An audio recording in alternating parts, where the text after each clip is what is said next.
Friends அனைவருக்கும் வணக்கம். இன்னைக்கு நம்ம மகாநதி சீரியல் வரும் வாரத்துக்கான ப்ரமோ வெளியாகுங்க. இந்த ப்ரமோ சும்மா அடுத்த வாரத்துலேருந்து பரபரப்பா ஆக போகுதுங்கிறது நல்லா தெரியுதுங்க. அதாவது கதைக்குள்ள போவோம். அதாவது நம்ம சந்தானம் அவங்க ஒரு ஃபோட்டோக்கு முன்னால வந்து சாரதாம்மா சொல்றாங்க, "இந்த வீட்ட வந்து காவேரி பிரிக்க முடிய போறோம்" அப்படின்னு சொல்லிட்டு, நம்ம விஜய் எல்லாரும் வந்து டாக்குமெண்ட்ஸ்லாம் ரெடி தானே அப்படின்னு சொல்லிட்டு எல்லாரும் வாங்க போவோம்ன்ட்டு கிளம்ப, பார்த்தா வெளியில ஒரு குடும்பம் நிக்குது. யாருன்ட்டு உள்ள வர்றாங்க. வந்துட்டு நம்ம கங்காவ பார்த்து, "நீ கங்கா தானே?" அப்படிங்கிறாப்புல. இந்த பக்கம் காவேரிய பார்த்து, "நீ காவேரி தானே?" அப்படிங்கிறாப்புல.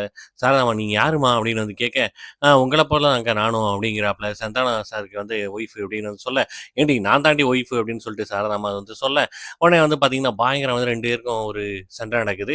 அதுக்கப்புறம் வந்து இந்த பக்கம் வந்து அதுக்கு ஆதாரம் இங்க அப்படிங்கிற மாரி காட்ட, பார்த்தா அவங்க பையன் 2ஆம் தரத்தோட பையன் வந்து மொபைல்ல வந்து காட்டுறாப்புல ஆதாரம். நம்ம சந்தானம் சார் வந்து அவங்களோட சேர்ந்து நின்ன ஃபோட்டோ எல்லாத்தையும் வந்து காட்ட, விஜய் வந்து எல்லாத்தையும் வந்து பார்த்துருக்காங்க. எல்லாரும் பார்த்தபடி திகைச்சு போய் நிக்க, காவேரியும் வந்து என்ன செய்யணும்னு தெரியல. பார்க்கலாம். ஒரு வாரம் வந்து பயங்கரமா இருக்க போது நல்லா தெரியுது. மிஸ் பண்ணாம